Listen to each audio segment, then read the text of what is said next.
चलिए, Paramount English में आप सभी का स्वागत है बच्चों। आपका सबसे पसंदीदा YouTube channel Paramount English Motihari में आज हम लोग पढ़ेंगे नया चैप्टर, ठीक है। और चैप्टर का नाम होगा रिमोट टू ना। कोरोना डालने की वजह से जो है ना बहुत सारी परेशानियां जो है बढ़ गई थी, लेकिन अब उम्मीद करते हैं कि अब सब कुछ ठीक ठाक। ऑनलाइन क्लास में ऑफलाइन क्लास में अंतर होता है। ऑनलाइन क्लास में होता क्या है कि बच्चों से आई कांटेक्ट हो नहीं पाता है और लगता है कि एक ही आदमी पढ़ रहा है, लेकिन ऑफलाइन जो पढ़ाई होती है उससे बहुत सारे लाभ वगैरह जो मिलते हैं। चलिए, हम लोग क्या करते हैं वो आज हम लोग एक नया चैप्टर रिमोट टू की शुरुआत करते हैं। बैठने में दिक्कत नहीं ना है, आगे आ सकते हैं, दिक्कत होगी तो ठीक है जैसा में। चलिए, तो हम लोग क्या करते हैं, हेडिंग देते हैं। चैप्टर का नाम है बाबू रिमूव टू। लिखा जाए तो रिमूव टू, या इसी को हम कह लेंगे सर रिमूवल ऑफ टू, ठीक है। लिखा जाए तो वॉइस में आप 3-4 पेज छोड़ सकते हैं, ठीक है, 5 पेज छोड़ दीजिए। रिमूव टू या रिमूवल ऑफ टू, ठीक है बाबू। यहाँ से शुरुआत। सिलेबस सब लोग तो मिल गया होगा, इनको नहीं मिला था दे दिए हैं ना। देखा जाए रिमूव टू या उसी को बोलते हैं रिमूवल ऑफ टू। अब आपके दिमाग में होगा कि सर कै नंबर का एग्जाम में आता है नहीं, तो मैं आपको जानकारी के लिए बता दूं कि इंटरमीडिएट में 1 नंबर से लेकर, ठीक है, 3 नंबर के बीच में बाबू पूछता है। नहीं, 1 नंबर से लेकर 3 नंबर के बीच में पूछता है, ठीक है, कोई दिक्कत नहीं। तो कुछ और भी बात जो है पहले मैं आपको बता दूं। यहाँ देखा जाए क्या लिखा है, रिमूव। थोड़ा सा उच्चारण करिए, रिमूव, ठीक है। रिमूव का अर्थ होता है हटाना, ठीक है। और यहाँ देखा जाए सर TOO, TOO क्या है भाई, तो एडवर्ब है। बात समझ गए ना, TOO क्या है तो एडवर्ब। रिमूव का अर्थ होता है हटाना। मैं आपको एक बात पहले यह भी बता दूं कि यह रिमूव टू जो है किसके अंतर्गत आता है बाबू, ठीक है।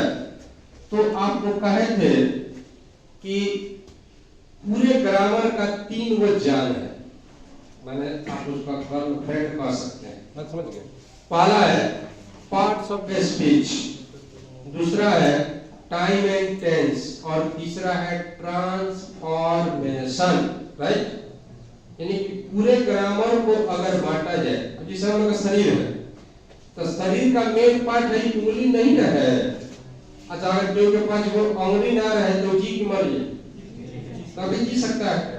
ठीक उसी प्रकार जो है अब देखिए, शरीर का मेन पार्ट है हार्ट है, किडनी है, लीवर है, ये सब है ना। इसके नहीं रहने पर आप जो है जिंदा नहीं रह सकते। ठीक उसी प्रकार जितना भी अंग्रेजी ग्रामर है उसको अगर क्लासिफाई किया जाए तो 3 भाग में वर्गीकृत होगा। पार्ट्स ऑफ स्पीच होगा, टाइम एंड टेंस होगा, और तीसरा होता है transformation.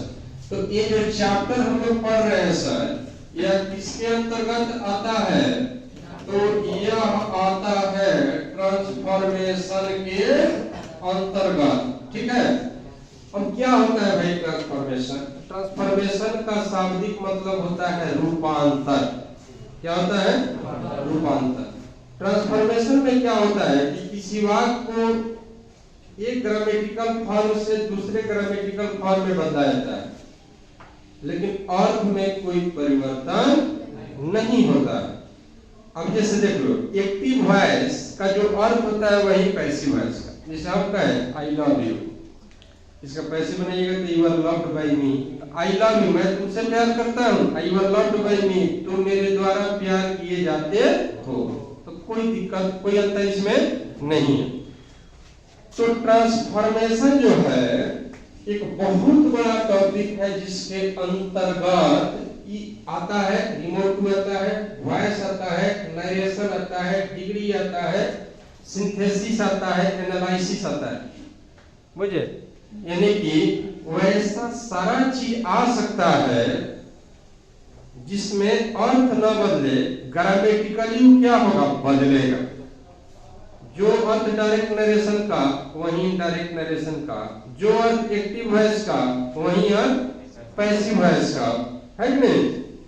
Coming back to the point, हम लोग को क्या पढ़ रहे हैं सर? रिमूव टू, इसी को बोलते हैं रिमूवल ऑफ टू, ठीक है?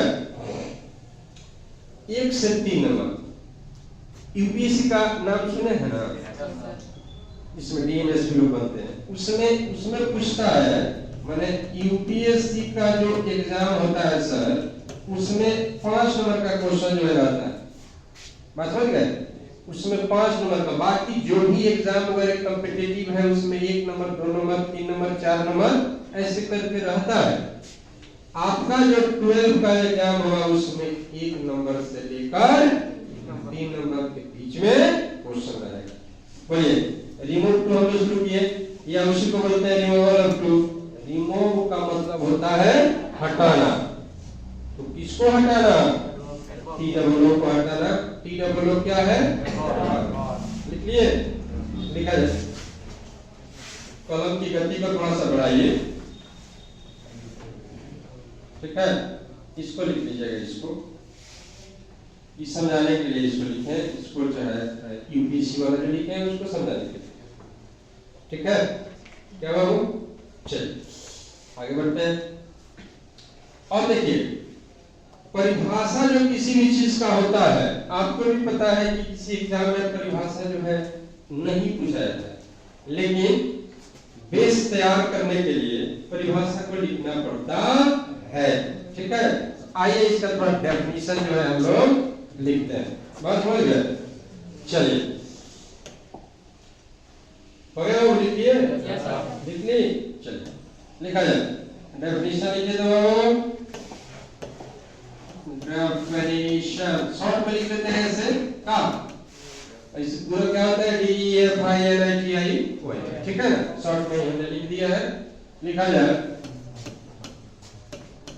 Remove to is that part of English grammar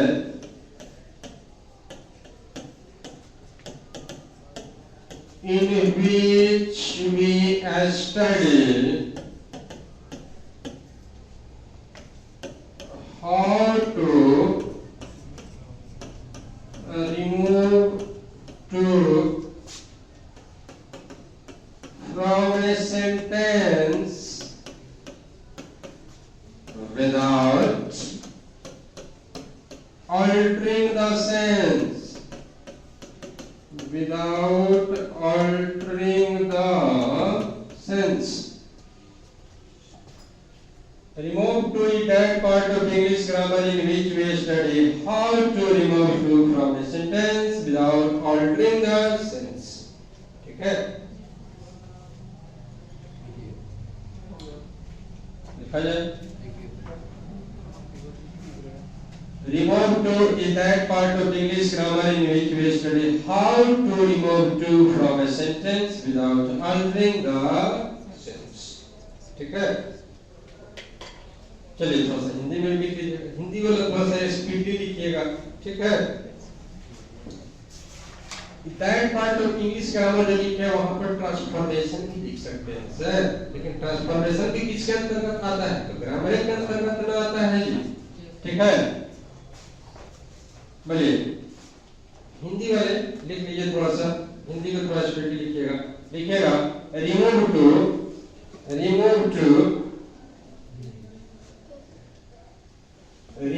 to अंग्रेजी व्याकरण का वह भाग है व्याकरण का वह भाग है,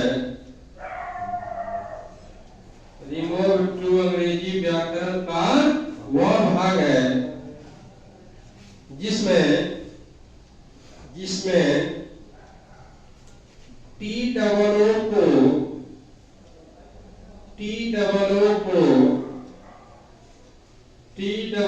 को हटाने की प्रक्रिया, टी डबल ओ को हटाने की प्रक्रिया के बारे में अध्ययन किया जाता है। टी डबल ओ को हटाने की प्रक्रिया के बारे में अध्ययन किया जाता है, अर्थ में बिना परिवर्तन किए हुए, अर्थ में बिना परिवर्तन किए हुए, अर्थ में बिना परिवर्तन किए हुए। कोई दिक्कत नहीं बाबू, यानी कि कुल मिलाकर ठेठ भाषा में समझा जा सकता कि रिमूव टू अंग्रेजी व्याकरण का भाग है या ट्रांसफॉर्मेशन कह लीजिए, जिसमें टी डबल ओ को हम कैसे हटाएंगे उसके बारे में क्या करते हैं, अध्ययन करते हैं। हटाएंगे लेकिन अर्थ में परिवर्तन नहीं होना चाहिए। ठीक है, चलिए आगे बढ़ते हैं। ठीक है, कुछ और भी फंडामेंटल बातें हैं जिसको हम लोग जो है जान लेते हैं। चलिए देखा जाए तो इसमें दो प्रकार का जो टू है बेटा उसको हम लोग जानेंगे। ठीक है, यूनिवर्सिटी में जब हम लोग पढ़ने जाते थे समझ गए, तो उसमें क्या करते थे हम लोग के प्रोफेसर साहब, इसको कहते थे कि लाइन मार, हम लोग क्या कहते हैं अंडरलाइन कर, तो कहते थे लाइन मार। तो हम भी फर्स्ट दिन गए तो जो है उन्होंने कहा लाइन मारो, हम लगा देखने भाई कहाँ लाइन मारना है, लाइन मार दिया, हमको खड़ा करा कर तो लाइन मार दिया, हमको भाई सब नहीं भाई लग रहा था भाई हमारे भाई पढ़े बोल दिया लाइन मारो होता। तो उसके बाद क्या हुआ कि जब हम प्रोफेसर शर्मा गए तो कहे कि अरे भाई तुम्हारा फर्स्ट दिन है, चिंता मत करो, इसको जो है हम बोलते हैं लाइन मारो। मतलब हर किसी का पढ़ाने का अपना जो है एक स्पेसिफिक स्टाइल होता है, तो कहते थे कि लाइन मारो, उसका कहते थे लाइन मार दिया सर, तो लेकर बोलते जी सर, तो कहाँ मारा, केवल बोर्ड पर लाइन मारना है। ठीक है ना, देखिए दो प्रकार के टू का हम लोग अध्ययन करते हैं सर। एक होता है सर सिंगल टू, ठीक है, क्या होता है सिंगल टू, और एक होता है सर डबल टू। ठीक है, एक सिंगल टू होता है और एक होता है डबल टू। ना मानेगा देखो सबका ध्यान किधर है, हम इधर है, यहाँ देखो, कोई समझना है तब उसके बाद लिखना है, लिखने के लिए मौका आपको दिया जाए। एक सिंगल टू होता है और एक होता है डबल टू। तो सिंगल टू का मतलब टीओ से है, डबल टू का मतलब टी डबल टू। हालांकि जो रिमूव टू हम लोग पढ़ते हैं वो टी डबल ओ वाला ही ज्यादा फेमस रहता है, उसको हम लोग पढ़ते हैं। ठीक है, देखा जाए तो टी ओ क्या है और टी डबल ओ क्या है, इसके भी बारे में थोड़ा सा हम लोग समझ लेते हैं। तो देखा जाए टी डबल ओ जो होता है अभी भी ये बताए हैं एडवांस। टी ओ क्या है, टी ओ जो होता है बाबू ग्रामर के दृष्टिकोण से देखा जाए तो क्या है, प्रीपोजिशन है। एडवर्ब, एडवर्ब क्या करता है, वर्ब, एडजेक्टिव या दूसरे एडवर्ब की विशेषता को बताता है ना। और टीओ जो है प्रीपोजिशन उस संबंध को क्या करता है वो दर्शाता है। बात समझ गए, तो टी डबल ओ एडवर्ब है, टीओ क्या है प्रीपोजिशन है। लेकिन एक बात और जान लीजिएगा सर, टी डबल ओ जो है तो दो प्रकार का चीज है, एक तो आप एडवर्ब भी कह सकते हैं और दूसरा कह सकते हैं अनप्लीजेंट एडजेक्टिव। ठीक है, ध्यान दिए, टी डबल को आप एडवर्ब भी कह रहे हैं और उसको अनप्लीजेंट एडजेक्टिव भी कह रहे हैं। बहुत ऐसा वर्ड होगा जो एडजेक्टिव का भी काम करता है, एडवर्ब का भी काम करता है, लास्ट, पास्ट, हार्ड, सब। जैसे हम कहते हैं this is a fast train, तो फास्ट के बाद ट्रेन नाउन आया, तो नाउन से पहले क्या आता है? एडजेक्टिव आता है। लेकिन अगर रहेगा this train is very fast, तो लास्ट में फास्ट है वेरी के बाद एडवर्ब। उसी तरह टी डबल ओ जो है एडवर्ब भी है, और टी डबल ओ को आप अनप्लीजेंट एडजेक्टिव भी कह सकते हैं। अनप्लीजेंट का मतलब होता है अआनंददायक, जनरल मजा ना आए, बस समझ गए। अब जैसे हम लोग कहते हैं किसी को यू आर टू हैंडसम, यानी कि आप आवश्यकता से अधिक सुंदर है, तो सुंदरता का एक पैमाना होता है। बहुत ज्यादा जो है सुंदरता हो तो वही क्या होता है? नेगेटिव चीज, बस समझ गए। तो फिर आगे लिखिए इसको थोड़ा सा, तब आगे बढ़ते हैं।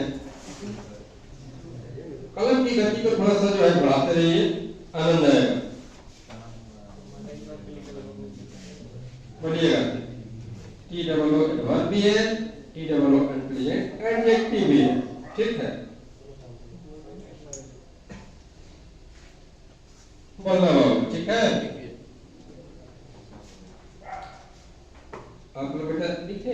Yes sir. ठीक, बहुत अच्छा, जोर से बोलिएगा ताकि लगेगा जहाँ भाई ऑफलाइन पढ़ाई हो रहा है ना। चलिए, तो हम इसको हटाते हैं। ठीक है, आराम से लिखिए, कोई हड़बड़ी नहीं है। अब हम बताना चाह रहे हैं कि टी डबल ओ का वास्तव में मायने क्या होता है। टी डबल ओ जो होता है उसका वास्तव में अर्थ होता क्या है?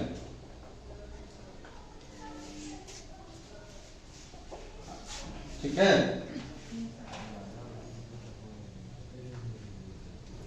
बढ़िया। चलिए, हम क्या करते हैं बार कि बताते हैं कि टी डबल ओ जो होता है उसका क्या अर्थ होता है, ठीक है। टी डबल ओ जो होता है सर, इसका अर्थ होता है मोर देन रिक्वायर्ड ना। इसका कलर चेंज करें, ठीक है, फ्रेश आना चाहिए। टी डबल ओ जो है हुआ, इसका मतलब होता है मोर देन रिक्वायर्ड, ठीक है। यानी कि इसका अर्थ क्या हो जाएगा? आवश्यकता से अधिक। इसका अर्थ हो जाएगा आवश्यकता से अधिक।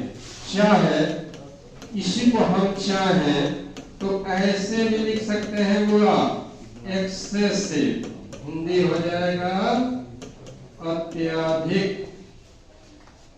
ध्यान दिया जाए, टी डबल ओ जो है नेगेटिव सेंस को रखता है, जिसका अर्थ होगा मोर देन रिक्वायर्ड, आवश्यकता से अधिक। ये उसी को क्या बोलते हैं? एक्सेस। क्या पढ़ेंगे बोलिए था?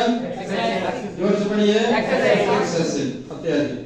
ये सबका है कैटरीना इज टू ब्यूटीफुल, तो कैटरीना आवश्यकता से अधिक सुंदर है, ये नेगेटिव बात है। इस अपने ही यहाँ के कुछ बच्चे देखिएगा जम्मू कश्मीर में जिसका जन्म होता है सब मिल्की व्हाइट होता है, होता है कि नहीं? और एकदम अंग्रेज की जैसा दिखेगा। तो हम लोग के प्रकृति में सब चीज का एक पैमाना है कि हाँ इससे ऊपर जाइएगा तो ये नेगेटिव पहलू होगा, है कि नहीं? तो टी डबल ओ का अर्थ होता है मोर देन रिक्वायर्ड, अर्थ होगा आवश्यकता से अधिक, या आप उसको बोल सकते हो एक्सेसिव, अत्यधिक, ठीक है। कुल मिलाकर अगर देखा जाए तो टू जो होता है इसका दो पहलू है, एक पॉजिटिव सेंस है और एक है नेगेटिव सेंस, ठीक है। तो हम क्या करते हैं सर, इसको लिख लिए हैं। अब हम आपको बताते हैं, ठीक है, यहाँ देखा जाए, too expresses both positive and negative sense, positive and negative sense, to express both positive and negative sense। इसका मतलब क्या है? टू जो है पॉजिटिव सेंस भी रखता है और नेगेटिव सेंस भी रखता है, इसलिए हमने लिखा ऐसा है two expresses both positive and negative sense. देखिए बड़ा क्या, two expresses both positive and negative sense. क्या पढ़ेंगे हुआ? जब भी अंग्रेजी बोलिए तो एक लेटर को थोड़ा सा जीभ के नीचे दाब के बोलिएगा तो उसका एक अलग जो है, अब इसे टेयर नहीं करके टेयर, ठीक है ना, darling and darling, love and love, है कि नहीं? तो ऐसे करके बोलिएगा तो आपको जो है कौन सा बन जाएगा? Too express for positive and negative sense. Hindi लिख लीजिए इसका, टू कौन, टू पी डबल ओ, ठीक है, टू सकारात्मक तथा नकारात्मक लिखा जाए, टू सकारात्मक तथा नकारात्मक दोनों अर्थ को व्यक्त करता है। टू सकारात्मक तथा नकारात्मक, टू सकारात्मक तथा नकारात्मक दोनों अर्थ को व्यक्त करता है। टू सकारात्मक तथा नकारात्मक दोनों अर्थ को व्यक्त करता है। बोलिए, कोई दिक्कत नहीं? तो सकारात्मक और नकारात्मक, तो इनमें दो बात आ गया, केस 1 केस 2, चाहे नोट 1 चाहे नोट बी, है कि नहीं? यानी कि कम पॉजिटिव और कम नेगेटिव। पॉजिटिव रहेगा तो अर्थ वही रहेगा कि बदलेगा, नेगेटिव रहेगा तो अर्थ वही रहेगा कि बदलेगा। तो हम क्या करते हैं सर, एगो नोट पर चोट कर देते हैं, ठीक है, नोट पर चोट करते हैं। नोट ए कर लीजिएगा,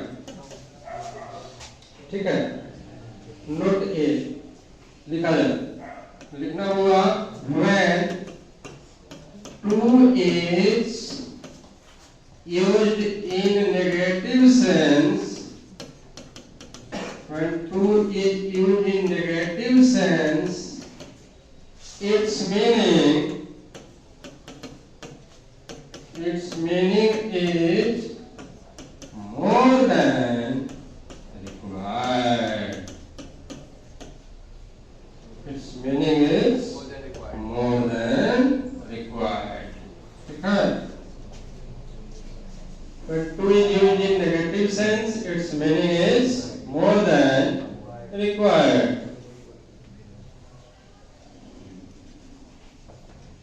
When 2 is used in negative sense, its meaning is more than required.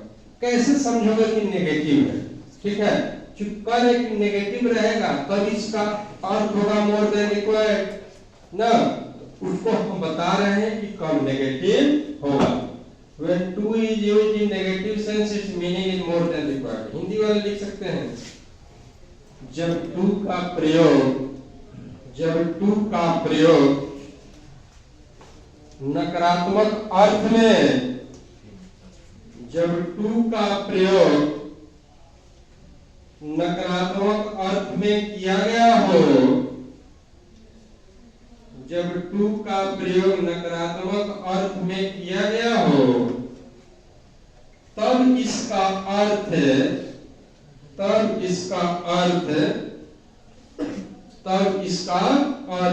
आवश्यकता से अधिक होता है। तब इसका अर्थ आवश्यकता से अधिक होता है। तब इसका अर्थ आवश्यकता से अधिक होता है। आवश्यकता से अधिक को बेटा अंडरलाइन कर देना। तब इसका अर्थ आवश्यकता से अधिक होता है, ठीक है, तब इसका अर्थ आवश्यकता से अधिक होता है। बोलिए, कोई दिक्कत नहीं हुआ? लेकिन सवाल यह है, समझेंगे हम कैसे ये नेगेटिव है? तो पहले कीवर्ड आराम से एग्जांपल लिखा जाए तो लिखा जाए, सी इज, लिखो सी इज टू ब्यूटीफुल, ठीक है, सी इज टू ब्यूटीफुल। इसका अर्थ क्या होगा भाई? वह आवश्यकता से अधिक सुंदर है। Listen to carefully please. देखा क्वेश्चन कह रहा है sir she is too beautiful. तो देखिए सुंदरता का भी एक मापदंड है, पैरामीटर है, उसका पैमाना है। कह रहे कि वो आवश्यकता से अधिक सुंदर है, माने जितना होना चाहिए उससे भी क्या है अधिकतर। तो यहाँ थोड़ा सा ध्यान दीजिएगा, यहाँ टी डबल ओ जो है सर यह नेगेटिव है। जरा ध्यान दीजिएगा कैसे समझिएगा। इस टी डबल ओ के बाद एडजेक्टिव रहे चाहे वर्ब रहे, ध्यान से सुनिए, टी डबल ओ के बाद इसके बाद क्या है बोलिए, ब्यूटीफुल है ना भाई। तो हमने कहा कि जब भी टी डबल ओ के बाद या तक एडजेक्टिव रहे चाहे वर्ब रहे तो नेगेटिव है। समझ गए? इसका अर्थ भी क्या है, वो आवश्यकता से अधिक सुंदर ना। तो यह नेगेटिव सेंस को एक्सप्रेस करता है। अगर पॉजिटिव सेंस रहता तो उसका अलग रहता, तो फिर उसको आप कैसे पहचानेंगे।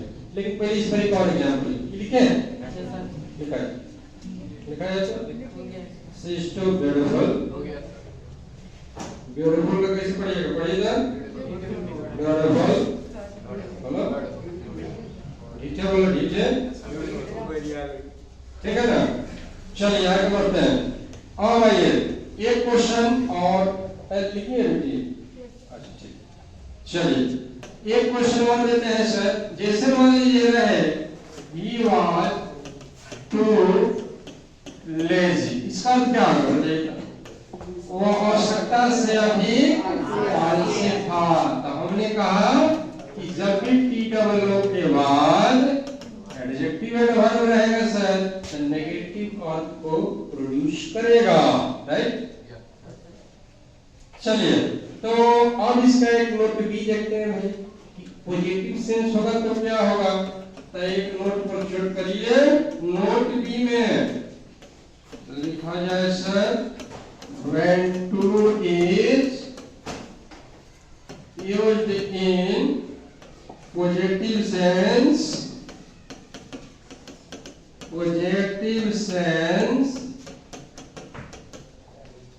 its meaning is also. When to is used in positive sense, its meaning is also. When to is used in positive sense, its meaning is also. ठीक है, its meaning is also. Also को underline कर लीजिए, चाहे line मार दीजिएगा जो आप जानते हैं, ठीक है। When to is used in positive sense, its meaning is also. ठीक है, हिंदी लिखा है। जब टू का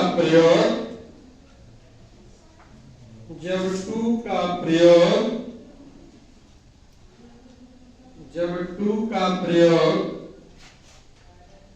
सकारात्मक अर्थ में किया जाता हो, जब टू का प्रयोग सकारात्मक अर्थ में किया जाता हो, जब टू का प्रयोग सकारात्मक अर्थ में किया जाता हो, तब इसका अर्थ भी होता है। जब टू का प्रयोग सकारात्मक अर्थ में किया जाता हो तब इसका अर्थ भी होता है, ठीक है ना।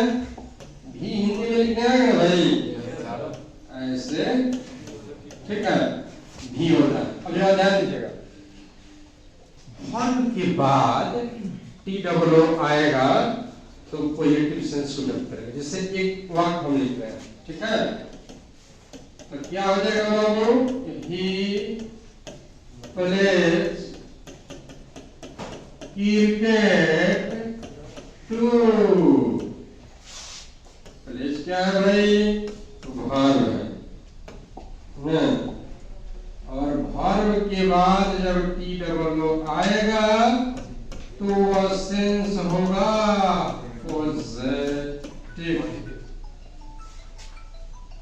पॉजिटिव सेंस होगा, ठीक है। ही प्लेज क्रिकेट, ठीक ना, ही प्लेज क्रिकेट टू। तो जरा ध्यान दीजिए, प्लेज क्या है भाई? वर्ब है। अब वर्ब के बाद टी डबल ओ आया तो जरा अर्थ पर विचार करना होगा। ही प्लेज क्रिकेट टू, वह क्रिकेट भी खेलता है। इस वाक्य से क्या पता चलता है कि पहले से भी गेम कौन खेलता था और एक क्रिकेट भी खेलता है, तो मेरिट हो गया। इसे देखिएगा, हार्दिक पांड्या बॉलिंग भी करता है, बैटिंग भी करता है, तो उसका मेरिट ना होगा जी। इसीलिए इस वाक्य से क्या पता चलता है कि वह क्रिकेट भी खेलता है। इसका मतलब यह हुआ कि कॉलेज से कोई गेम खेलता था, क्रिकेट भी खेलता है। तो इसीलिए यानी कि वर्ब के बाद टी डबल ओ आएगा तो उस सकारात्मक अर्थ को प्रोड्यूस करेगा। ठीक है, तो टी डबल ओ जो होता है पॉजिटिव में भी इस्तेमाल होता है, नेगेटिव में भी। पॉजिटिव में क्या होगा, जब वो मेरिट प्रदर्शित करेगा तब। तो कुल मिलाकर आज हम लोगों ने रिमोट टू को क्या किया, स्टार्ट किया। कुछ बेसिक बात होता है, फंडामेंटल बात होता है जो बताना पड़ता है। जैसे मान लीजिए कि घर बनाना रहता है तो बहुत सारी चीज की आवश्यकता होती है, बालू, चौड़, सीमेंट इत्यादि इत्यादि बहुत सारी चीज तो तैयार करना पड़ता है। इसी तरह हम लोग तैयार कर रहे हैं। कल जो क्लास हम लोग इसका देखेंगे उसमें हम लोग आगे जो है उसका रूल वगैरह जो होता है उसको देखेंगे और बनाना क्या करेंगे, प्रारंभ करेंगे। शिक्षा का मतलब केवल ये नहीं होता है कि प्रश्न दो चार को बना लिए इतना है। उसका मतलब होता है कि उसको प्रैक्टिकल लाइफ में उसका इस्तेमाल करिए, बड़ों का सम्मान करिए, छोटों को प्यार दीजिए, है कि नहीं। जो असहाय है उसकी मदद करिए, कोई गिर गया है तो उसकी उठाइए। आपका हाथ हमेशा मदद के लिए तैयार रहना चाहिए। इस सब भी जो है होना चाहिए। और आज के बच्चों में संस्कार गायब होते जा रहा है, इसीलिए वो एटिकेट जो शिष्टाचार है संस्कार बच्चों में कुट-कुट कर भरे रहना चाहिए। ठीक है, तो उम्मीद करते हैं कि आपको बहुत अच्छा लगा होगा। नेक्स्ट वीडियो के साथ फिर मिलेंगे।